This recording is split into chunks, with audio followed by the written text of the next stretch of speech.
Hi. Um, all right, so I think we're started. Hi, everyone.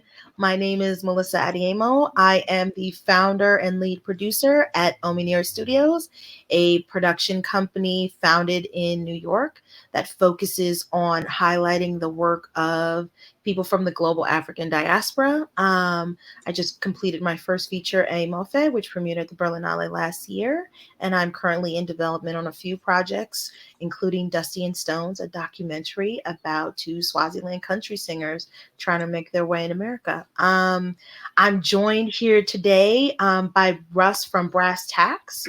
Brass Tacks is a Brass Tacks is really a company started to give a high level personalized tax guidance with a focus on transparency, and education to creative and freelancers without charging prices that are just prohibitive for people like us.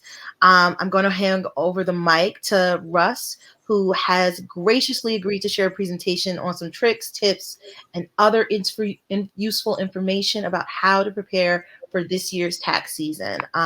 Russ, thanks so much, and really glad to have you. Yeah, thanks for having me.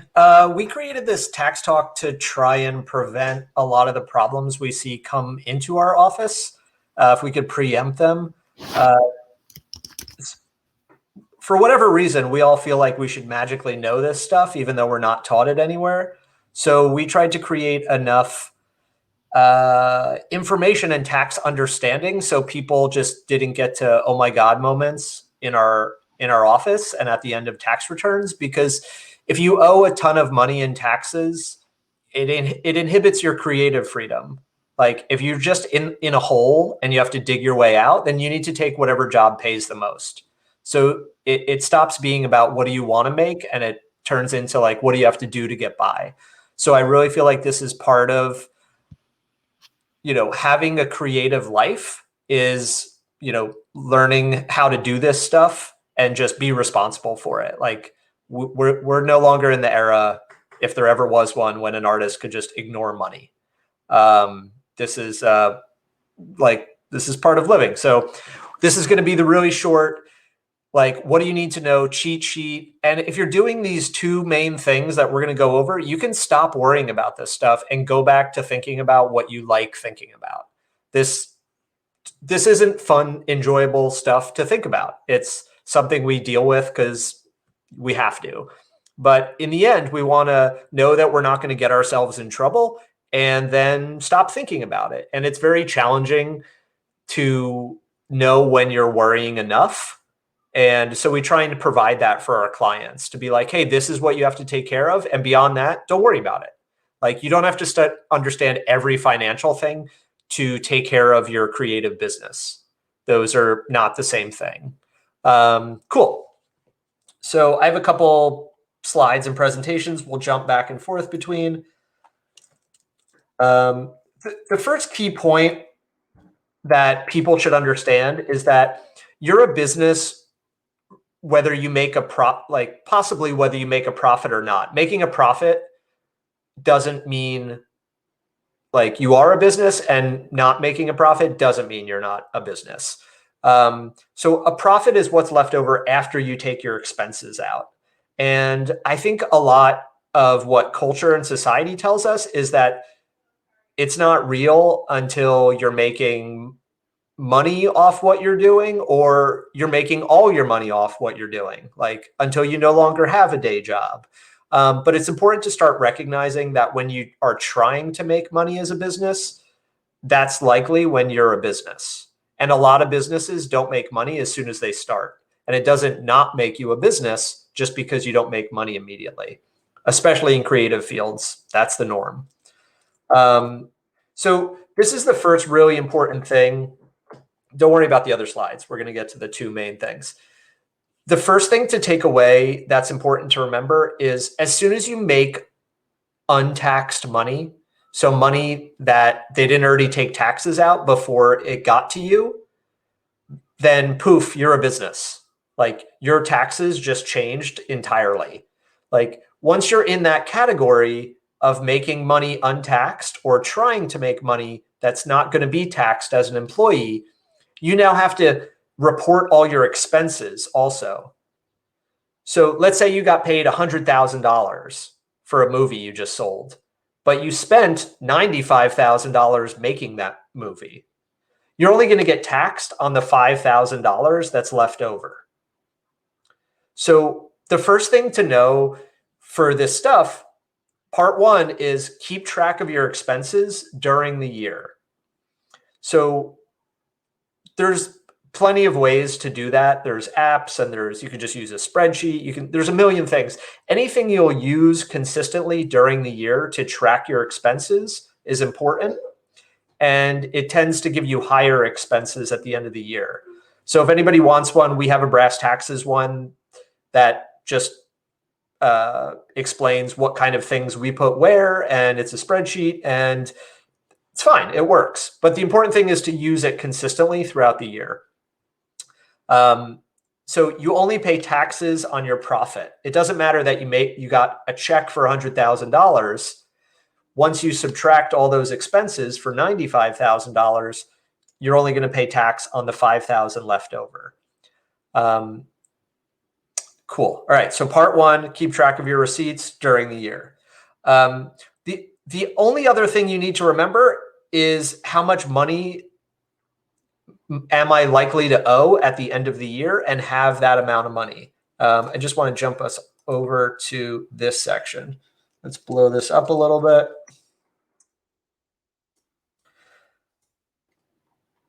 Cool. So in this section, these are rough estimates for like New York City totals. So when you're making untaxed money, the taxes get high pretty fast. That's because as a self-employed person, you're paying Social Security, Medicare, and income tax. And when you're an employee, all that money gets taken away from you before you get your check. But when you're a self-employed person, they just give you the $100,000 and you're responsible for all your taxes and stuff. So this is just a hypothetical. If you made $60,000 of profit, so after all your expenses came out, you have $60,000 left over, you're going to owe about like almost $18,000 in taxes. And $60,000 is amazing if you made that all from like your art, but it's not so much money in New York City that you likely would just have $18,000 sitting ready to roll, like, and be like, cool, I'll write that check. No worries. It's a huge amount of money. And if you made $30,000 in profit, you're going to owe around $7,000. Living in New York City on $30,000 as someone who's done it is an act of will that you have to work on every day and pay attention to. So the idea of being ready to write a check for $7,000 is just, you really have to plan for that. It's not just going to be some easy move. Let's see if we have any other examples in this page. Yeah, Melissa and Ellie are going to can share this PDF with you. And so all this, definitely, all these things are separate from your, like, some people confuse like their freelance expenses and the standard deduction. So the standard deduction is like you as a human, just as a person, get to take the standard deduction, but you as a business need to account for how much money you got and how much you spent. So those happen in like parallel worlds on your taxes. And then at the very bottom, they like filter together. And then what's left over is what you actually pay taxes on at the end of the year. So you may have made $30,000 as a barista, and you can take the standard deduction against that money. But you also may have made $30,000 as a filmmaker, and you had $20,000 in expenses. So you're going to, at the bottom of your tax return, you're going to say, this happened in my personal life, this happened in my business life, how much do I owe or get a refund by combining those two. And one thing to note about that is if you made $30,000 as a barista and you happen to make a film and it hasn't sold yet, but you spent $5,000 making it, so you made 30,000 over here and lost 5,000 over here. So at the end of your tax return, it says only tax me on $25,000 because I made 30 and I lost 5 in my business. So when you have a business that isn't profitable yet, it will help you to report that on your taxes. Very often we only think of taxes as I made extra money, so I have to pay more. But it can also be helpful on your taxes for years that you didn't have a profit or had a slow year. So that's just really important to remember. And it's counterintuitive. And I had no idea until I started doing taxes that was the case. I was making my money as a video editor and ignoring the fact that I was also writing and performing. And the reason I was ignoring those was because I wasn't making a profit at them. So I was only thinking about my video editing as a tax thing. So the two main things to remember are know roughly how much money you're going to owe at the end of the year and have that amount of money. There's pros and cons to paying estimated taxes or just sit it in a savings account. But the main part is just to get it out of your face. So you start to recognize emotionally that not all that money is yours. You're just holding it for the government. And yeah, the rest of it is just background understanding to help you feel more calm about this stuff. So at Brass Taxes, we think like just helping educate people makes us less stressed during the year. We're not taught this stuff ever. So we try and give enough information so people can predict what's coming down the road without it being a big surprise. Yeah. And then I know we'll have some time for questions and stuff. One thing I just want to say is once you're in this gray area of tracking expenses and reporting expenses, that's when I think it would make sense to get help on your taxes.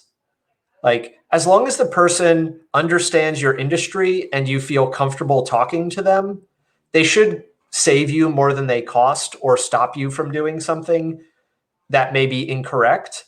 And it's also just probably not worth your time to do. Like TurboTax for a person like this ends up costing like $120. And like our prices start at like $250. So the difference in those amounts is much less than the tax return changes as we work on it. But the real important thing to remember is the person you work with should understand your industry that you work in, so they understand what your day-to-day is like and what you spend money on. And you should feel comfortable talking to them. I think when a lot of people deal with like money and finances, they just expect it to feel terrible and feel condescended to and ignored. And that sucks. It doesn't need to be that bad. You can get respected and treated well, even if you aren't rich and paying a ton of money for it. I think the bar of getting your taxes done just needs to like get raised. And yeah, we're trying to do that. Everybody who works at Brass Taxes is a freelancer and came from that background. So we come from a place of empathy. Cool. Yeah, feel free to reach out if you have particular questions that we're not able to get to. You can just email info@brasstaxes.com. And if anybody needs help this year, just brasstaxes.com, and you can log in. And our site is made for people with freelance W-2 stuff. So yeah, feel free to reach out if you need anything. Yeah, why don't we jump into some specific questions? Okay. So one of the questions that has kind of come to my attention, Russ, is what tax deductions do freelancers in particular often overlook? Yeah, that's a great question. The most overlooked things are research can feel like a bullshitty category. Um, so research is something that you want to think of it as anything you do that makes you better at your job. So it's not things that are directly related to, a job you've already gotten, but like think of like Melissa, if as a filmmaker, if you didn't watch any films or TV, Hmm. you know what I mean? Like writers read a lot. They don't Yeah, get paid for reading, but that's how you get better at being a writer. Like you get better at being a filmmaker by studying film.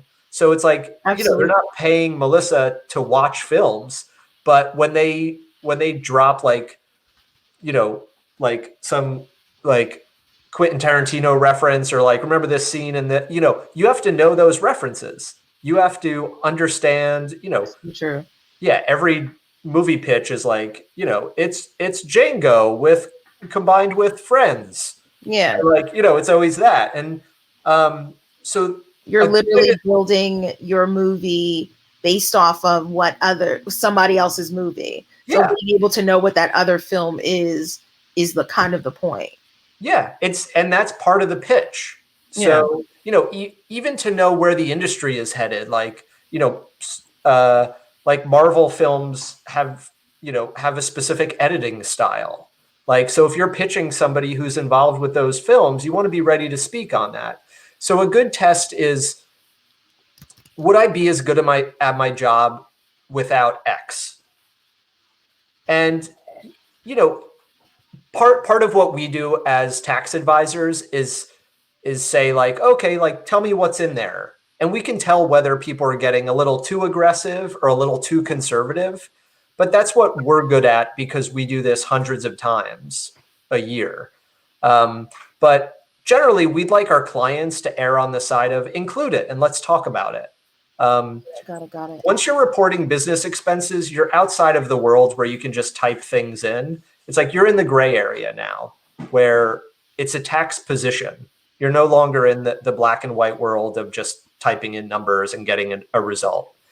Um, Another one that people miss is when you're traveling on work for work and it's clearly a work trip, you can take a per diem for the meals that you have in that city rather than counting all your meals and everything you buy and eat.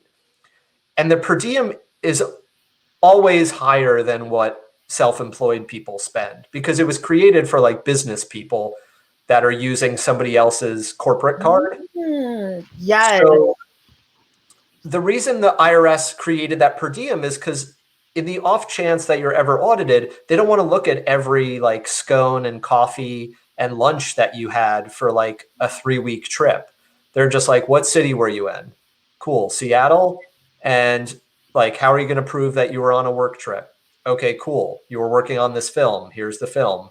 Great. When you're in Seattle, you can take whatever it is, $71 per day for meals and incidentals. And then you just multiply it, $71, times 3 weeks, and that's roughly your per diem. And it's very often like just a miss. Yeah. Missed opportunity.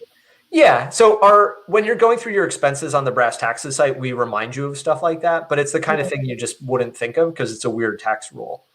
Got Um, Yeah, another one that it. people miss a lot is the home office. Like, as long as you have dedicated workspace at home, like a desk, it can be in your bedroom. I mean, most of our clients are in New York, you know, but as long as it just needs to be work that's exclusive, like space that's exclusively used for work. So it can't be the dining room table, it can't be your bed, but like a desk, a room, like that's often a very good deduction because we pay high rent. Yeah. Got it. So basically home office, per diems, and research, such as for myself, the Criterion Collection, Mhm. Hulu, Hollywood Reporter, are all things that I can be deducting. Yeah, I would. That's the kind of thing we discuss like with each client and be like, because people will leave stuff out and we just ask them like, does that influence your work? Does that make you a better filmmaker? So what we put down on your tax return is like, that's what we're making a case for. That like, hey, we're saying like the Criterion Collection, Hulu, like is a legitimate business expense. If you want to disagree with that, go for it. But I'm ready to I'm back ready to fight you on it. Yeah. All right. I love that. So another question that we have is, are more people working remotely from home? As more people are working remotely from home, are there certain tax deductions that we should start keeping in mind outside of the home office? I mean, the things people miss are the little expenses. And that's why we really encourage clients to have a system that's easy to use to track your expenses. Because I tell people, like, if you'll keep track of a $3 receipt, then your system's good. Like, but if your system's too annoying, like that, like I tried using an Excel doc for a while, and I just like found I wouldn't turn on the computer and then go find that Excel doc and then go enter it. And then, so I just found that at that time wasn't a good setup for me, because like, in the moment, it's still going to feel like, all right, I bought masking tape.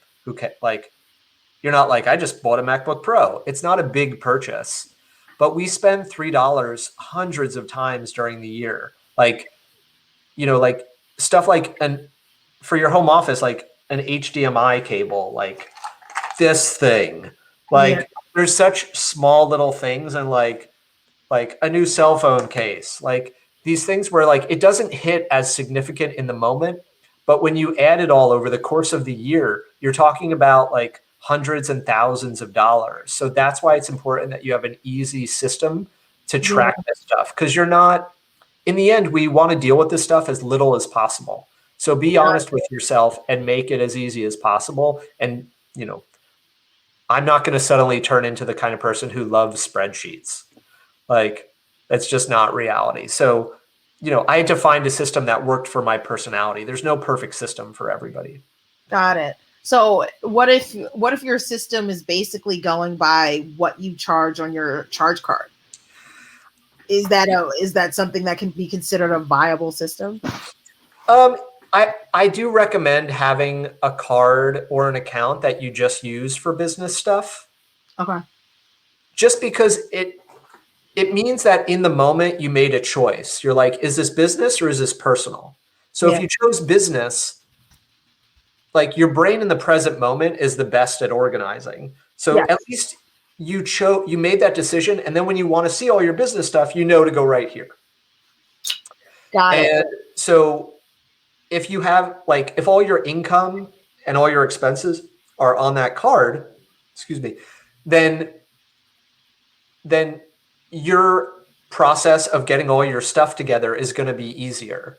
The only problem with that scenario is, like, it depends how good your credit card is or whatever system you're using is for organizing all those expenses, because they still need to get into the tax categories. Yeah. So that's what the brass taxes spreadsheets are good at, is that we don't think it's worth your time to create your own system of organizing receipts, because most of us are just keeping them for tax purposes. So you might as well put them in the tax categories immediately. We're actually working on a beta of a brass taxes automatic expense tracker that'll just like drag that card. As long as it's just a business card, it'll categorize everything and just take its best guess. So all you have to do is use that one account, and it'll say, how much money did you make? How much did you spend? And there's a lot of, like Mint does it. There's a bunch of receipt tracking things, but they're also after all of your data because that's what they sell. And you really only want to track your business expenses. So if you really just want them paying attention to those and helping you organize those. So having it all on one card is helpful for your taxes, but it's not enough if you are ever audited. So an audit is like the IRS or New York or whoever saying, show me how you got those numbers. And that won't be enough detail because it'll just say B&H photo, but it won't say what you bought. Okay, so maintaining your receipts. Right. And a lot of it's digital. So you could trace everything off your credit card, but Yeah, it would be a pain in the ass. An audit, depending on how good you keep track of your expenses, determines how annoying an audit is. got it. Yeah. Awesome. And then so we have time for one more question. Cool. So I want to make sure that you have time to answer. Yeah. But how does the American Rescue Plan and the waiver of taxes on unemployment work if you had elected for taxes to be taken out of your 2020 unemployment? Will you get that money back? And what if you already filed your taxes? Yeah. So just a little background for everybody is the new plan that Biden and the Democrats passed is that the first $10,200 of unemployment isn't going to be taxable. And so this year, for COVID reasons, we have a lot of clients who got $20,000, $30,000. So and end up with, that's taxable income. So it ends up being can be important. So now this new bill says the first 10,200 won't be taxable. So if you had money taken out of your unemployment, you'll just end up with a larger refund than you would have. Mm. And if you already filed your taxes, they haven't told us what to do yet. Where the IRS has said, don't amend your taxes. An amendment just says, I need to submit a change. But right now, the IRS has said, don't amend right now. So the possibility is that they may be able to correct it on their end and just adjust it and send you the difference. Or, they may tell us to amend later. But right now, they just gave us information on how to file the taxes based on this new American Rescue Plan. Got it. Yeah. All right. I think that is everything. That's all we have time for right now. Thank you so much, Russ. I loved hearing about brass taxes. And thank you you made taxes seem really easy and kind of fun if we can get if we can get ourselves together. Yeah, it doesn't need to be as bad as it is. Yeah. It doesn't. Yeah. Exactly. It could suck less, for sure. Definitely. I think that's the best way to put it. It could suck less. It's not going to be fun. It won't, Netflix is always better, but you have to do it and it doesn't have to be that bad.